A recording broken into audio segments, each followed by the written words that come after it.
Hi, yes, it's me, Sandy Allen. Before you ask, why are you uploading this again? I do have my reasons. Well, the original video is blocked in the US and Canada, and although I don't make any money from my videos, I do still want people to see them. And most of my audience is American. I always like to check my analytics tab, and so I felt as though I didn't say enough about this show, and I love it so much that I felt I just had to add more to this video. Anyway, that's enough waffle from me. Let's roll the titles. This is Maisy Mouse Deluxe Edition. Hey you, what are you doing out there? You're looking at me with a puzzling stare. Though I'm not as professional as most channels go, I'd like to welcome you to my show. I'm Sandy Allen, the charismatic host, talking about weird media that interests me the most. So hang on to your seats and don't get too drunk. I've got distant cassettes you've probably thrown in the junk. To keep you waiting any longer, that would be a sin. This is the Sandy Allen Show, so let's begin. Again, but this time with some bonus new stuff.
Do you mean a rat? What's the matter with you?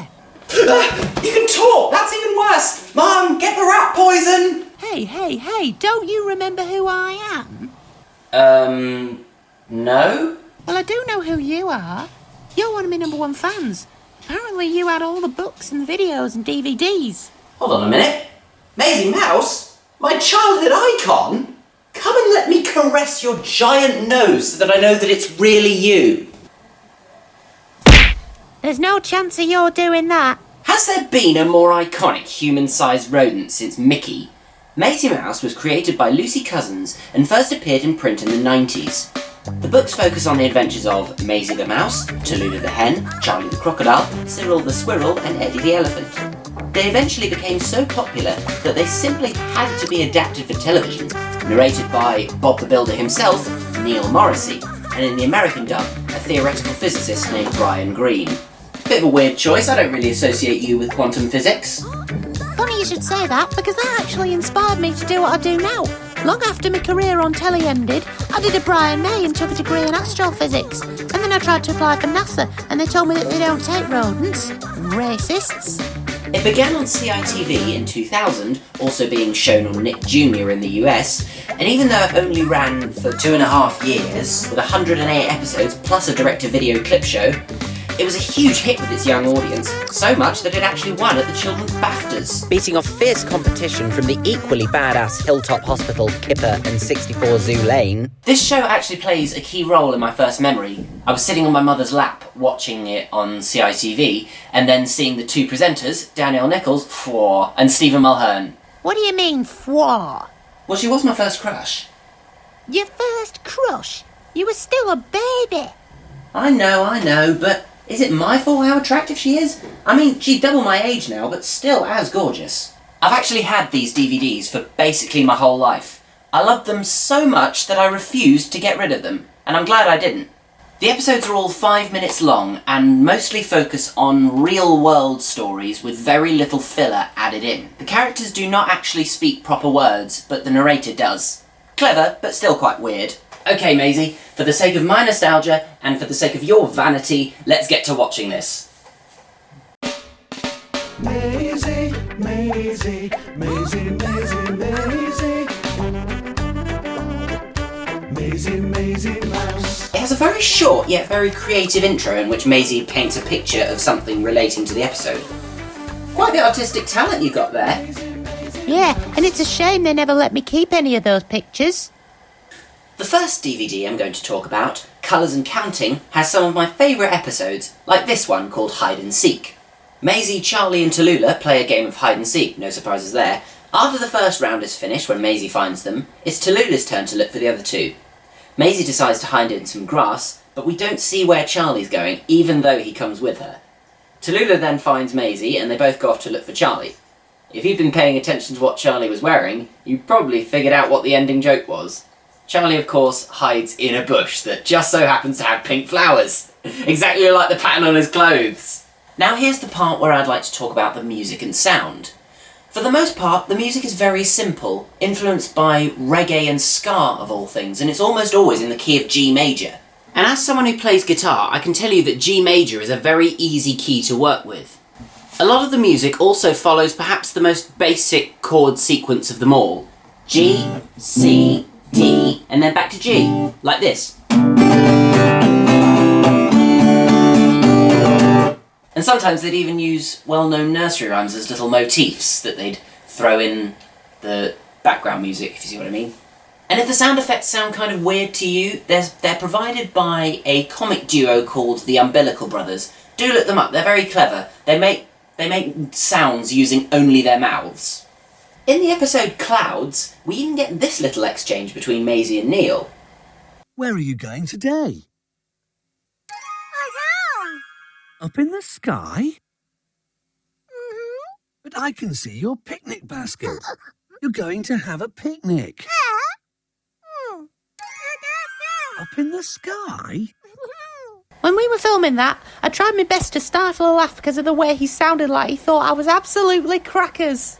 And this one has some very wholesome and creative moments, like here when they pass a cloud in the balloon and Charlie tries to touch it. And the sound that Charlie makes when he's eating his sandwich made me giggle a bit. Time for your picnic. In the episode Shed, Eddie helps Maisy give her shed a new coat of paint. Although it's quite unfortunate that she gave him the red paint because he now looks like his face is covered with blood. But instead of trying to flee the crime scene, the sick bastard decides to spread it everywhere. I also like how in this and a few other episodes, Maisy uses her tail as a sort of third arm. In Stick, Maisy and Tallulah discover the many creative uses of a seemingly useless stick. And I think that's excellent. It sort of helps kids open their minds a little bit to the world around them. Also, you can't tell me that sound wasn't made using a real bucket, it just sounds so convincing. And one of the most famous episodes, Train, has Maisy driving a train and picking up increasing numbers of various different passengers. Not much of a story, but it still kind of works in this case. Also, I must commend the animators here. They have very creative ways of making these animals move around. I especially love the way the snakes make themselves into circles and roll about rather than just going the easy route and slithering. And even though this is a British show by creation, it claims to have been produced in Prague of all places. Which explains why a lot of the names in the credits end with over.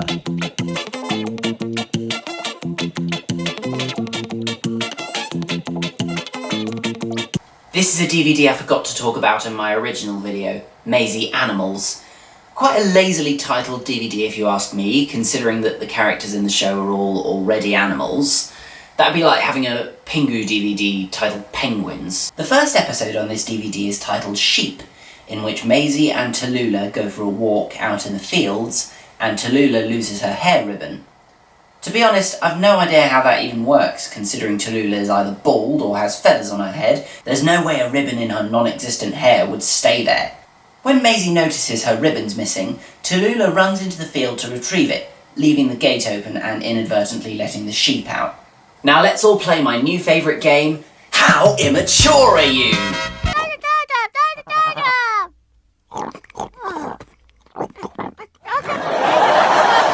And when you consider the fact that quite a few people grew up thinking Maisy was a boy, that makes it even worse. In the end, Tallulah has an idea to follow the lead of them back into the field. Maisy, Maisy, Maisy, Maisy.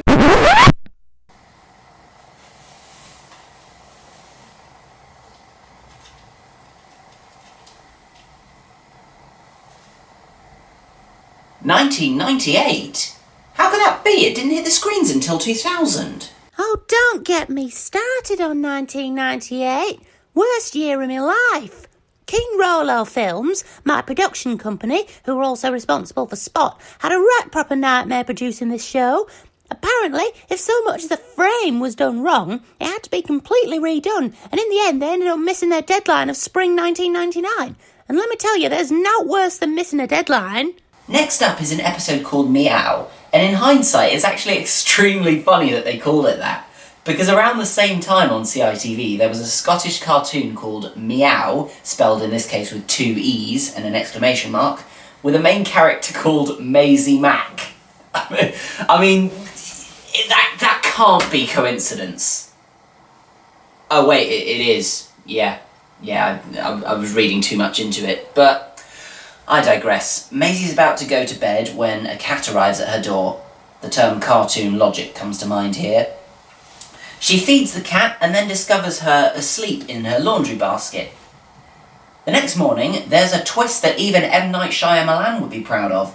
It turns out the cat was pregnant the whole time and gives birth to some kittens overnight. From cats to dogs we move now. Maisy goes to the park and plays with her toy boat in a pond, but then loses it in the middle and can't quite reach. In the end, a clever little dog comes to her rescue. After that comes fleas. Eddie decides he needs a bath. Well, I say bath, but it's really just Maisy washing him like he's a car, because being an elephant, he wouldn't be able to fit in a bath anyway. While this is happening, Maisy notices that Eddie has fleas. Charming. And they all jump off him one by one. Next up, Rabbit. Who's that? Whiskers. Ears. Aha! Hello, Maisy. I thought it was you. Why are you sounding so surprised, Neil? Have you forgotten what show you're on? Well, you shouldn't. Her name is literally sung 9 times in the theme song. Anyway, in this episode, Maisy picks some flowers to put in a vase at home, but it turns out that a rabbit followed her home and ate them. Maisy decides to do something about it. She gives the rabbit a carrot to eat so he'll leave the flowers alone. In Bat, Maisy is about to go to bed when she sees something fly past her window. Determined to find out what it is, she goes out by herself. Not a great lesson to the young audience, is it? To see what it is. Maisy, I think the torchlight is shining in his eyes. Don't whisper like that, please, Neil. You're creeping me out. It's bad enough having Alexa whispering to me. In Boat, Maisy has a very eventful day out at sea. Ahoy there! Was that a fart? It's a good wind for sailing. You can't say that, Neil. We literally just heard someone farting. What you're basically saying here is that Maisy's boat is powered by farts. She shares bits of her sandwich with a seagull and some fish and plays with her ball with a dolphin.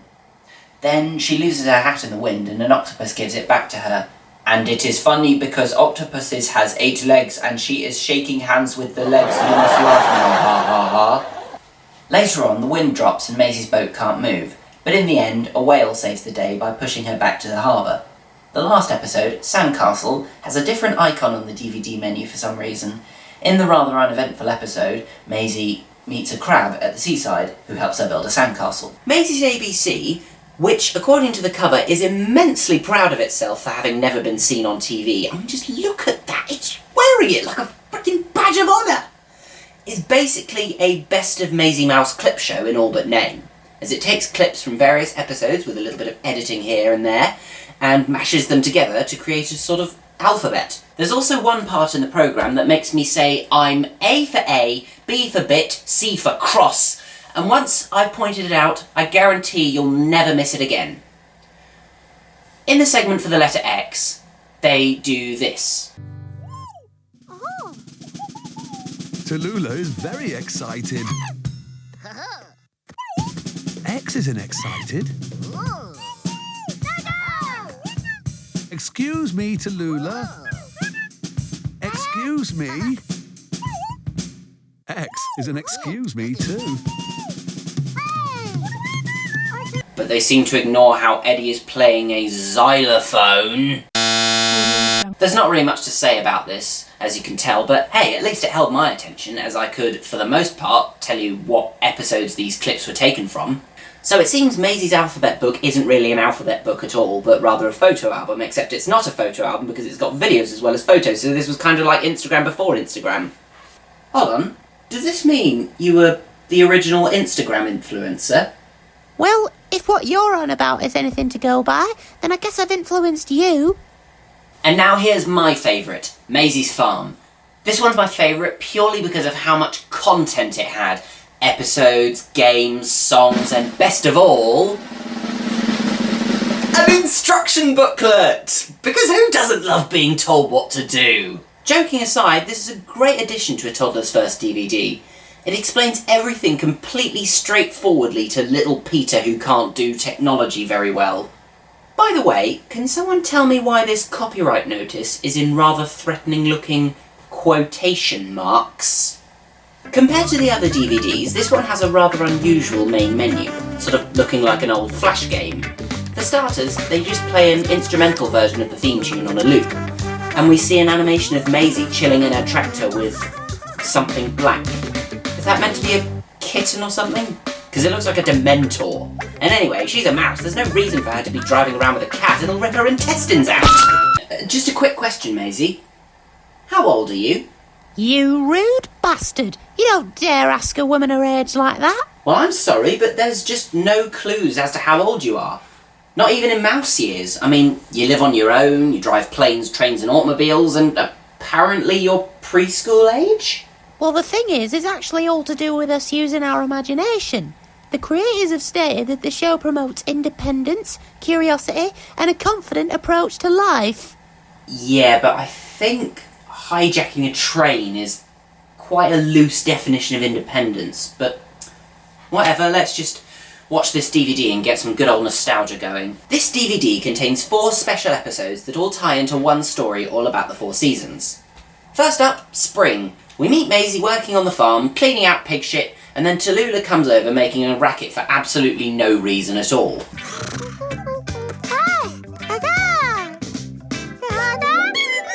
That's right, Tallulah. The horse has had a baby too. A foal.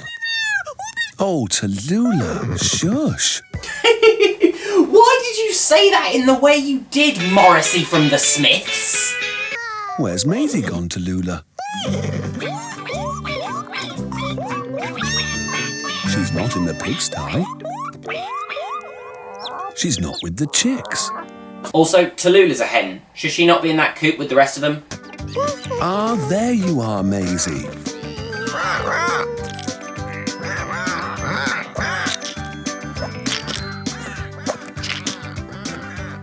Oh dear. The crows are eating the seeds you just planted. Yeah, it doesn't really make much sense that they use Sing a Song of Sixpence as a motif there. I mean, that song's about blackbirds and Neil just said those were crows.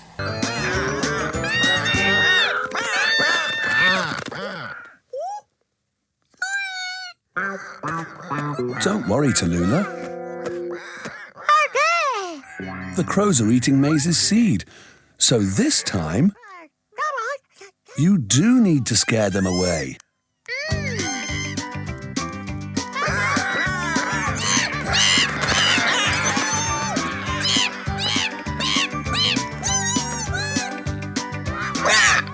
Well, it seems that Tallulah being a loudmouth little shit does come in handy sometimes. Loudmouthed is a bit of an understatement. I mean, you know her better than me. Maisy then has an idea to make a scarecrow, which doesn't work at first until Tallulah puts her cardigan on it. And then leaves it there. Now for the summer episode. It's summer on the farm now. Look how big the lambs have grown.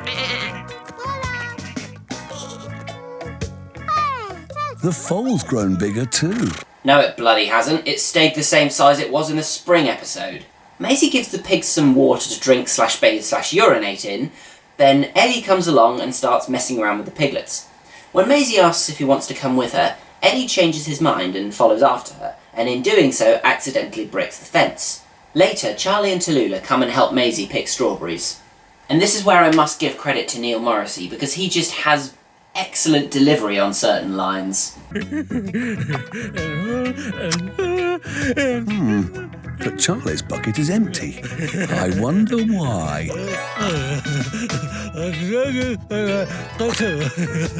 Charlie. I understand this is a preschool show and I'm not allowed to call you a greedy fuck. But my god, you are a greedy fuck. What's that in your bucket, Maisy? Oh, it's a piglet. And the pig wants Eddie's strawberries. The pigs like strawberries. Oh, but they shouldn't be there. Ah yes, the pigs are eating the gang's strawberries. Hold on a minute, where did they come from? The gang discover how the pigs escaped their pen, and Eddie apologises to Maisy for breaking the fence. And I think this animation is quite cute too, the way the piglet is cuddling Eddie's trunk. So this episode has a happy ending. Maisy fixes the fence and everything's back to normal. Now for autumn. Maisy is working in the fields when her friends come to help her. All of them except Eddie, who appears to be too busy picking apples. While Cyril and Tallulah dig up some potatoes, Maisy, I got a brand new conveyor, mister, and I'll give you the key. Neil even explains to the kids watching how these vehicles work and how important they are. The grain is going to be ground into flour to make bread and cakes and biscuits. And the straw is going to be made into bales. Oh, what's that, Maisy? It's Charlie with the baler.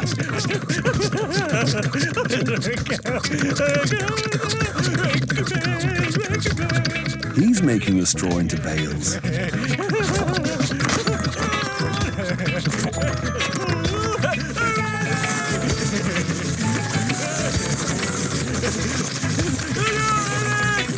I've never heard so much excitement coming from a guy driving a baler of all things. When it looks as though the weather's about to turn, Maisy decides to get all the bales of hay into the shed. There's only one problem. The tractor's broken down and Eddie's still in the orchard.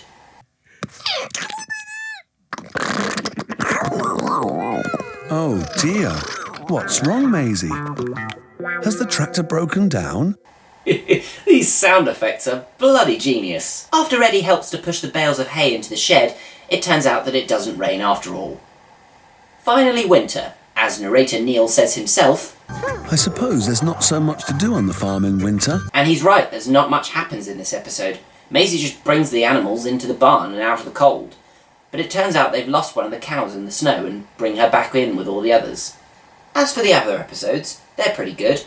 Nothing much happens in most of them, although they did actually hold my attention as a baby, something that I found programmes like Thomas the Tank Engine couldn't do. In Duckling, Maisy and her friends go to the park and make an unexpected friend, and it's all very sweet. Though Charlie, being of the greedy sort, can't resist having a bit of the duck's bread for himself. In Breakfast, Maisy returns to the farm, giving all the animals, plus herself, their breakfast, clues in the name really, and I did kinda like this joke here.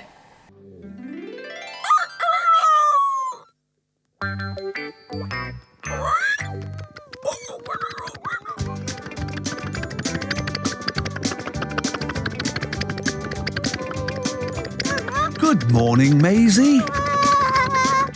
Later on in the episode, Eat grain.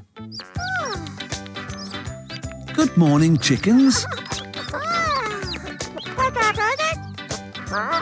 It's time for your breakfast.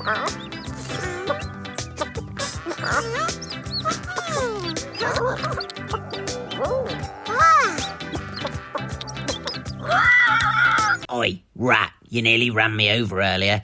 Gimme food. In Toot Toot, Maisy takes her friends for a ride on a train, apparently around the world. They stop for a bit in a desert, which is next door to the North Pole, which is next door to a mountain range, which is next door to a forest, and buy some ice creams to have on the way to wherever it is they go next. Space, probably. Charlie isn't sure what ice cream he'd like, but then, somehow, they spoil their own ending joke by rushing to the punchline so quickly. Charlie buys 3 ice creams for himself. Well, all the episodes had to be 5 minutes long, and if you consider that most of these episodes take place in just one day, Charlie probably took about a minute deciding what ice cream he'd like. If that's the case, then they must have taken that 5-minute rule very seriously. Exactly 5 minutes, no more, no less. If it's 5 minutes, 1 second, you're fired. If it's 4:59, you're fired. In shopping, Maisy comes to Charlie's house for lunch, only to discover that he's run out of food. They go to their supermarket and buy some food, and not much else happens. In Bugs, Maisy and Charlie discover some insects and the different sounds they make while relaxing in the park. Although I'm surprised that neither of them gets seriously ill because there's a mosquito among them. Like, seriously, what country did this take place in? And finally, in Mountain, Maisy and her friends, surprise surprise, climb up a mountain that changes colour depending on where they are. And Eddie has a white flag in case he wants to end it all. They climb over a big poo, then Eddie runs out of energy,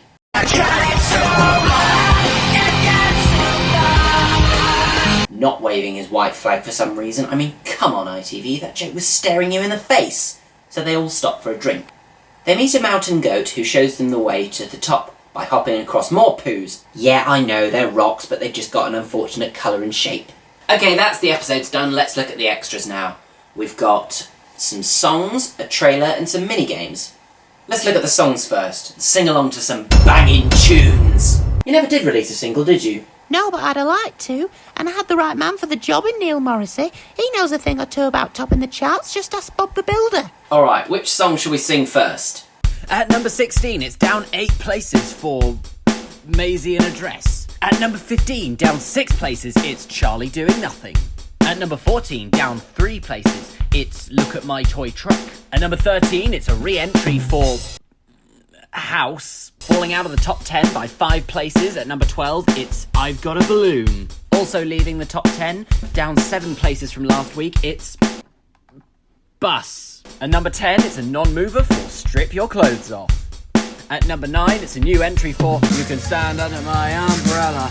Ella, Ella, ay, ay. At number 8, down 3 places for Maisy with Panda. At number 7, it's a new entry for Maisy with Panda, but she's sitting down and she's got the colours of her clothes switched around. At number 6, it's a non-mover for I'm on a Train. At number 5, it's down 2 places for... oh, come on, Maisy, you could at least go back indoors, there's a toilet there.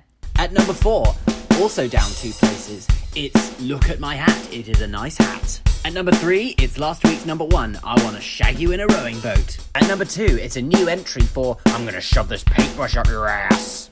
And at number 1, it's a new entry for The Dungarees Song. No, they're mostly just traditional nursery rhymes with a few new songs written for the show here and there. First up is a rewrite of Old MacDonald called Maisy Had a Farm, and I think that's all the explanation you need. Track 2 is a more produced and extended version of the theme song with a rather I'm not sure I want to look at this bit when Maisy's naked in the bath. Seriously? Track 3 is the traditional version of Row Row Row Your Boat, but in the accompanying video, Charlie plays a trick on Maisy by hiding in a rowing boat and jumping out at her on the line. It's actually quite funny. Track 4 is a very funky sounding version of Oats and Beans and Barley Grow. Oats and beans and barley grow. Oats and beans and barley grow. Do you or I or anyone know how oats and beans and barley grow? Track 5 is Here We Go Round the Mulberry Bush. It's nothing special though.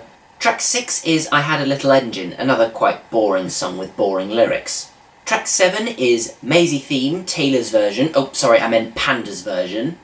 This is just a rewrite of the theme song, but about Panda this time. Track 8 is Poor Poor Panda, another boring one. Track 9 is a new one, Drip Drip Drop, a rather good song about rainy days. Track 10 is That Thing They Call Elastic, a song which extols the virtues of trouser elastic of all things. I didn't think you could write such a catchy song about something so mundane. Very easy to do buttons. It isn't very easy tying strings. So my favorite kind of clothes, as everybody knows, are the kind that have that. The singer of this one sounds like He's holding his nose as well as doing a really bad American accent. Also, why the hell didn't they rhyme it with fantastic? Track 11 is The Wheels on the Bus. Again, nothing too special, but it does have a killer guitar solo before the last verse.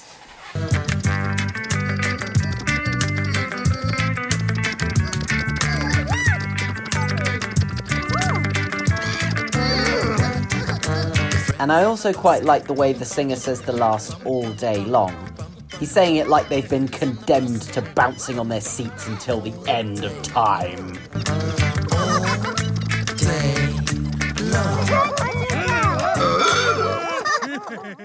Track 12 is my favourite, a very infectious and energetic rock and roll song called Run! The only thing I don't like about it is that it's not very easy to hear the words because the characters are just making too much noise over it.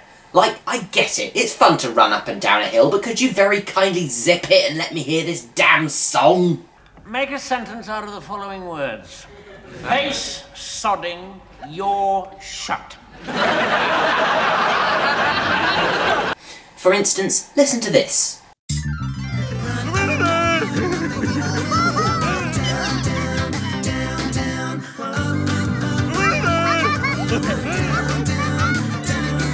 I don't know if you can hear this very well, but after a few listens, I could just make out that they were saying up, up, up, up the hill, hill, hill.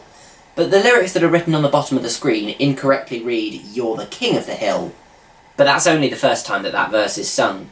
From that bit onward, they just assume they're singing the word up 8 times. Track 13 is What Shall We Do When We All Go Out?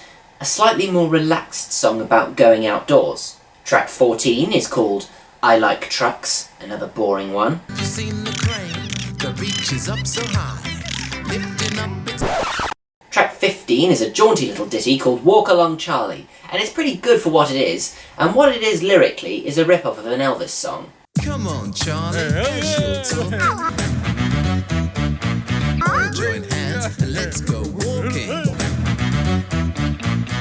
Also, I can't help noticing that they've misspelled Charlie's name. The more common spelling you come across is with an IE, but in the case of this character it's spelled with an EY. And in the third verse, the lyrics say come along, when the singer is clearly saying walk along. And finally, track 16. They finish off with another boring one. Maisy wore a red dress. Again, nothing stands out except when Maisy strips off, not for the first time though. Here's the trailer now with some sound effects that are very uncharacteristic of this show. We're crazy for Maisy.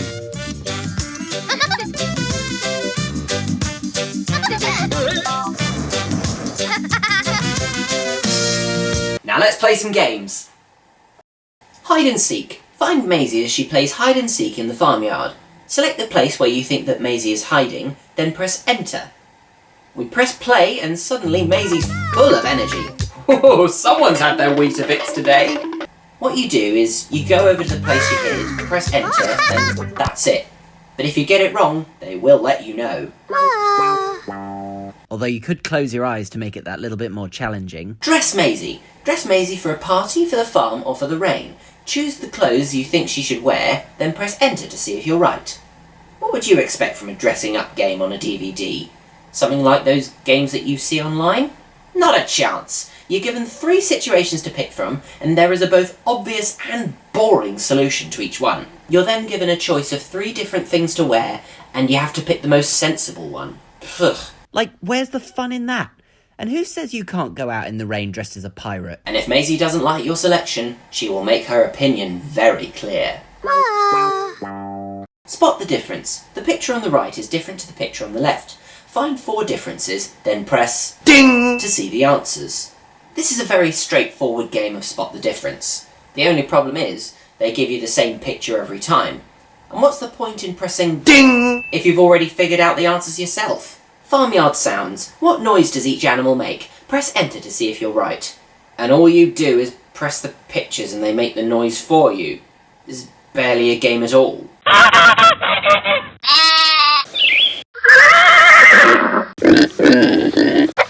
Let's count 1 to 10. Match the correct number to the picture. To see if you're right, press enter. And that's all I need to say. Every time you get the question right, they play this short clip of Maisy. Print out pictures. Put the DVD into the DVD-ROM drive of your PC, and you'll be able to print out 2 Maisy pictures to colour in. Your PC will need to be connected to a printer.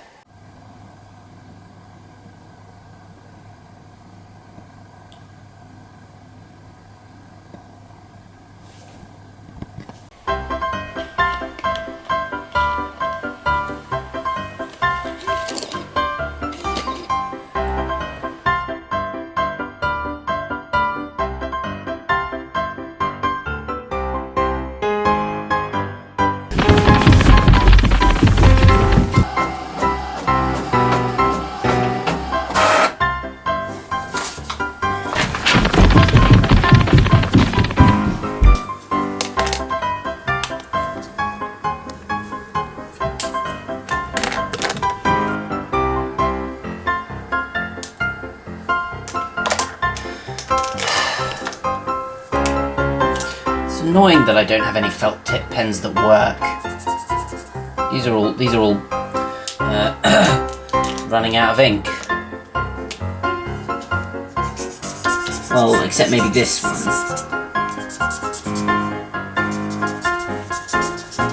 Can't be fucked to colour the whole thing in. I'll just leave some bits white.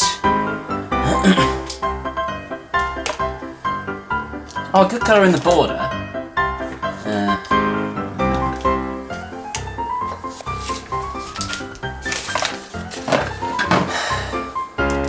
Stupid wind.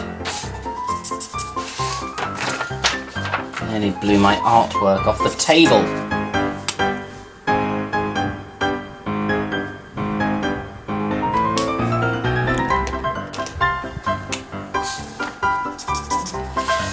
Whatever. Just draw these like that.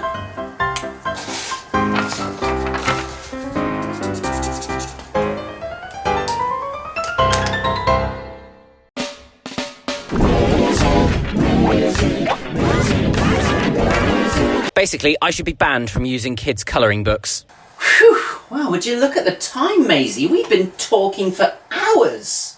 Well, thanks for having me. No, thank you for coming. Your programme was an integral part of my childhood. Which makes me wonder, do you ever get embarrassed that even today kids are still watching videos of you when you were a baby? Not at all. When this show was at its peak in popularity, I was earning a £20,000 salary, but I barely knew how to count to 20,000 or even spell ITV. And you may not think it, but I've grown up with you in the way that you've grown up with me. And I think it's absolutely lovely that kids today are still watching my show. I feel so lucky to have been part of so many childhoods, and I hope to be part of many more. I feel, quite honestly, that I'm one of the luckiest mice alive. Do you know, that's the best answer that a mouse could possibly give. Well, I think it's time for me and Maisy to say goodbye for now. But if you like what you see, don't forget to share it around, and I'll see you in the next video. It's only 8 o'clock, but you're already bored. You don't know what it is, but there's got to be more. Better find a way out. Hey, kick down that door. It's a rat trap, And you've been caught!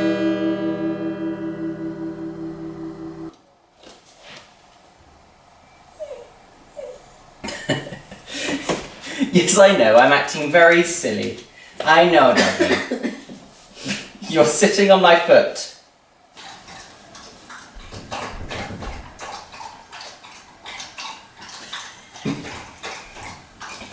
We could be here all day, dog.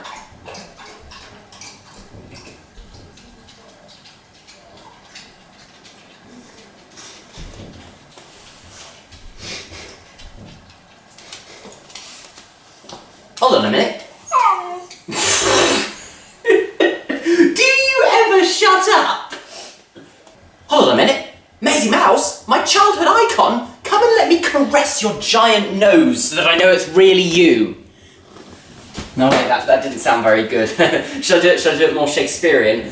Cometh and let me caress thy giant, enormous, huge nose so that I know 'tis truly thee.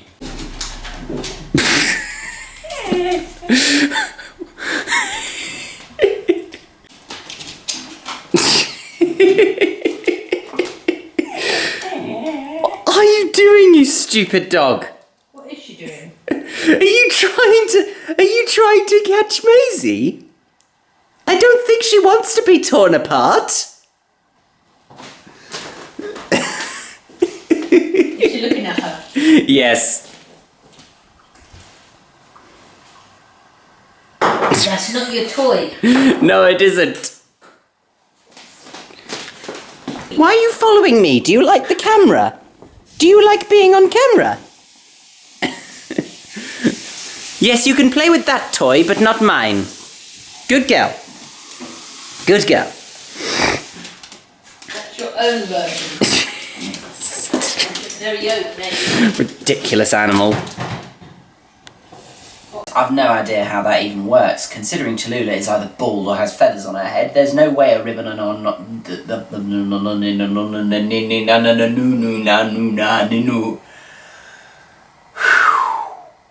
I know I said I'm going to do it with my eyes closed, but I changed my mind, because if I did it with my eyes closed, you probably wouldn't believe me.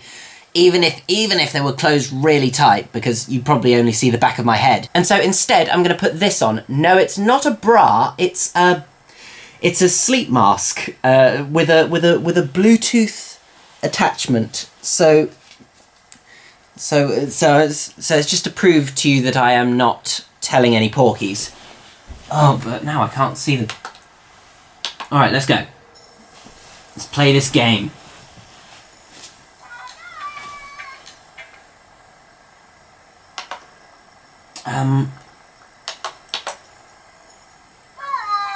Fuck, this is tricky.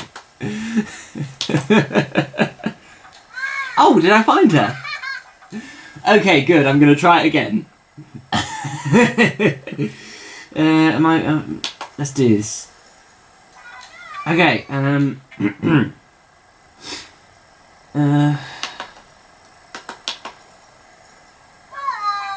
that was wrong. That was wrong.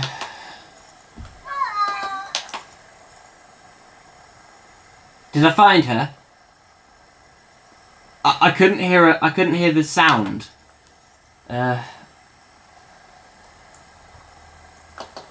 Hold on. Where am I? Okay, good. Yeah, she's gone for another run. All right. No, she's not there.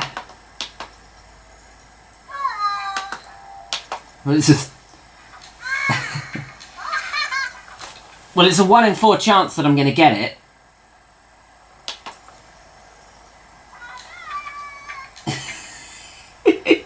Why am I doing this to myself? God,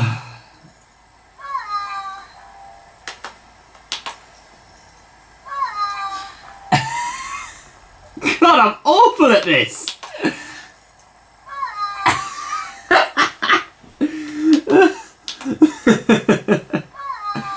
Oh no, I got 4 wrong! Does that mean she's not there at all? She didn't even hide? Oh, fuck off.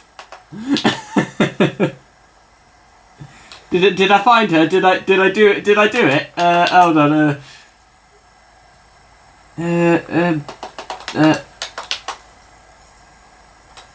Alright, oh, what the...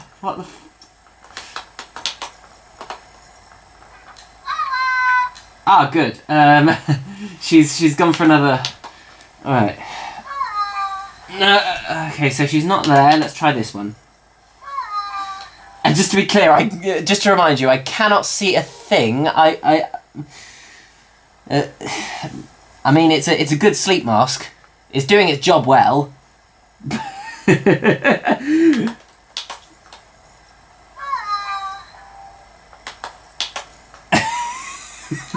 Why am I doing this to myself?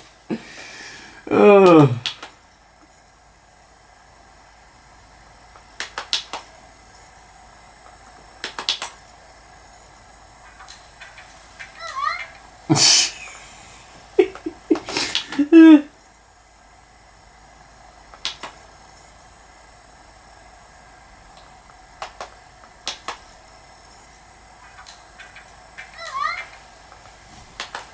Alright, let's see if I can find her. Oh! I got it right on the first go! I think that'd probably be my signal to stop there.